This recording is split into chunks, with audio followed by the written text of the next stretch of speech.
Halo guys, catat mulai tanggal 1 Juli tahun 2024, pihak Kementerian Sosial Republik Indonesia akan mulai memproses persiapan penyaluran bantuan sosial PKH maupun BPNT, baik yang dicairkan lewat kartu KKS maupun PT Pos Indonesia. Mulai dari bulan Juli, kemudian Agustus dan juga September, bantuan sosial PKH dan juga BPNT akan mulai disalurkan oleh Kementerian Sosial Republik Indonesia kepada para keluarga penerima manfaat. Namun yang perlu dicatat oleh sahabat YouTube semua, tidak semua penerima bantuan sosial yang cair di periode Mei-Juni kemarin itu akan cair lagi di periode Juli-Agustus. Karena komitmen dari Kementerian Sosial Republik Indonesia yang memperbarui data DTKS, data penerima bantuan sosial setiap bulannya. Dan untuk di bulan Juni ini tersisa beberapa hari lagi untuk proses pemutakhiran data bagi KPM PKH maupun BPNT.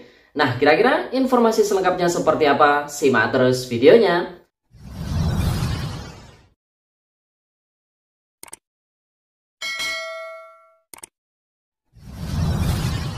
Kementerian Sosial Republik Indonesia memastikan data penerima bantuan sosial yang tersaji di data DTKS diperbarui atau mengalami proses pemutakhiran data setiap bulan. Pemutakhiran data ini diakui dan diapresiasi Komisi Pemberantasan Korupsi atau KPK, mengingat DTKS yang padan dengan nomor induk kependudukan atau NIK terus meningkat setiap saat. Dalam presentasi Strategi Nasional Pencegahan Korupsi yang disampaikan Deputi Bidang Pencegahan dan Monitoring KPK Pahala Nainggolan, jumlah DTKS yang padan dengan NIK pada tahun 2019 baru 44%. Kemudian pada tahun 2023 meningkat menjadi 98%. Dan pada Mei tahun 2024 kemarin, DTKS yang padan NIK sudah meningkat menjadi 98,9%. Kepala Pusat Data dan Informasi Kesejahteraan Sosial Kementerian Sosial, yaitu Agus Zainal Arifin, menyampaikan pemutakhiran data tersebut melalui proses verifikasi berjenjang, mulai dari RT dan juga RW, kemudian dibawa dalam musyawarah desa ataupun musyawarah kelurahan, sampai pengesahannya oleh kepala daerah masing-masing. DTKS juga sudah melalui pengecekan berlapis pada proses pemadanan data dengan data milik kementerian atau lembaga yang lain. Karena itu tidak benar jika dikatakan 46% data penerima bansos salah sasaran, ujar Agus dalam keterangan tertulis pada hari Minggu tanggal 23 Juni tahun 2024 kemarin. Dalam konferensi pers di ruang Comment Center Kemensos, Agus mengungkapkan pengelolaan DTKS oleh Kemensos merupakan amanat Undang-Undang Nomor 13 Tahun 2011 tentang penanganan fakir miskin. Data ini pun digunakan sebagai data terpadu penerima bansos bagi kementerian atau lembaga lain, meski dalam Undang-Undang Nomor 13 Tahun 2011 Pasal 8 Ayat 5 dinyatakan verifikasi dan validasi data dilakukan 2 tahun sekali. Kemensos sejak April tahun 2021 menetapkan pemutakhiran data dilakukan setiap bulan dari daerah. Data hasil pemutakhiran inilah yang kemudian disampaikan kepada Menteri Sosial dan nantinya ditetapkan sebagai DTKS setiap bulannya. Pemutakhiran data di DTKS tidak hanya mengandalkan daerah.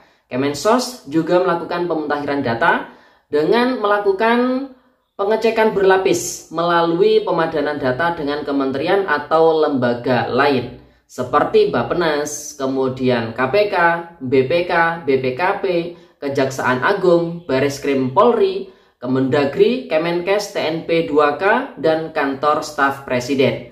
Adapun pengecekan data mencakup data kependudukan, kemudian data aparatur sipil negara atau ASN, kemudian data pengurus perusahaan, kemudian data pokok pendidikan, kemudian data penerima upah di atas UMR atau UMP ataupun UMK, dan bahkan data pelanggan listrik, serta data kesehatan sehingga dapat menggambarkan kondisi ekonomi seseorang. Pengecekan berlapis ini dilakukan agar data yang tersaji di DTKS akurat dan penyaluran bantuan sosial tepat sasaran. Apabila masih terdapat kesalahan dalam penyaluran bansos, Agus menuturkan masih terdapat mekanisme usul sanggah dalam aplikasi Cek Bansos. Hingga kini terdapat 2.762.312 pengguna aplikasi Cek Bansos di seluruh Indonesia. Selain menggunakan aplikasi Cek Bansos, masyarakat juga bisa berpartisipasi dalam pengawasan penyaluran bansos melalui layanan Comment Center Kementerian Sosial dengan nomor telepon dial 171.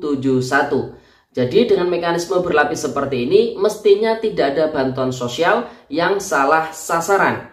Kalaupun masih ditemukan penyaluran bansos yang tidak tepat sasaran, bansos tersebut tidak boleh diberikan lagi ke orang lain imbuhnya. Nah, salah satu contoh bansos pangan beras 10 kg itu bukan dari Kementerian Sosial Republik Indonesia. Jadi pelaksananya langsung dari Bappenas, Badan Pangan Nasional, yang untuk distribusi barangnya melibatkan pihak transporter seperti PT Pos Indonesia, kemudian PT DNR, kemudian PT Yasa, dan lain sebagainya. Dan proses dropping bantuan pangan tersebut diambil langsung dari gudang Bulog, kemudian langsung di dropping ke kantor desa di masing-masing wilayah. Kemudian untuk bantuan pangan beras 10 kg pun datanya bukan dari data DTKS, melainkan dari data P3KI atau data miskin ekstrim. Jadi untuk bantuan pangan beras 10 kg itu sudah di luar dari kewenangan Kementerian Sosial Republik Indonesia. Jadi bisa dipahami ya sahabat itu. Nah, tentunya dengan paparan dari Bapak Kepala Pusdatin Kementerian Sosial Republik Indonesia ini, di bulan Juni ini proses pemutakhiran data DTKS terus berlangsung untuk penerima PKH maupun BPNT dan berakhir di tanggal 25 hingga tanggal 29 Juni tahun 2024. Yang mana hasil pemutakhiran data ini nanti akan dihimpun oleh pihak Pusdatin per tanggal 1 Juli tahun 2024 dalam rangka sebagai bentuk upaya persiapan penyaluran bantuan sosial untuk periode Juli-Agustus tahun 2024 yang lewat kartu KKS dan juga periode Juli-Agustus-September yang lewat PT Pos Indonesia. Jadi buat para keluarga penerima manfaat yang nanti apabila hasil proses pemutakhiran datanya ternyata dinyatakan si KPM, PKH maupun BPNT itu sudah tidak layak lagi menerima bantuan sosial, maka para KPM ini harus legowo, harus menerimanya. Jadi bisa dipahami ya. Dan yang terbaru, bagi keluarga penerima manfaat bantuan sosial yang memiliki daya listrik di rumahnya di atas 900 volt ampere ya. Nah, ini juga dipertimbangkan kepesertaan bansosnya ya sahabat YouTube. Jadi bisa dipahami ya. Kemudian untuk hari ini terpantau bantuan sosial yang masih dicairkan, yaitu bantuan PIP bagi siswa-siswi yang masuk ke dalam SK pemberian PIP di tahun 2024. Silakan cek secara berkala rekening simpelnya, ataupun yang sudah memiliki kartu ATM bisa cek kartu ATM-nya sembari mengecek status kepesertaan bansos PIP-nya di website resminya yaitu pip.kemdikbud.go.id. Kemudian bantuan yang lainnya yang dicairkan di hari ini adalah bantuan pangan beras 10 kg untuk tahap yang ke-6, tentunya bagi daerah yang masih belum dicairkan untuk tahap yang ke-6-nya. Jadi buat para keluarga penerima manfaat yang masih belum cair bantuan pangan beras 10 kg-nya, harap bersabar karena komitmen dari pihak transporter akan menyelesaikan proses penyaluran bantuan pangan beras 10 kg untuk tahap yang ke-6 hingga akhir bulan Juli tahun 2024. Oke, sahabat YouTube, jadi itu informasi yang bisa kita sampaikan pada kesempatan kali ini. Semoga videonya bermanfaat dan sampai jumpa di video diari bansos terbaru berikutnya. Sekian, terima kasih. Salam PKH. Wassalamualaikum warahmatullahi wabarakatuh.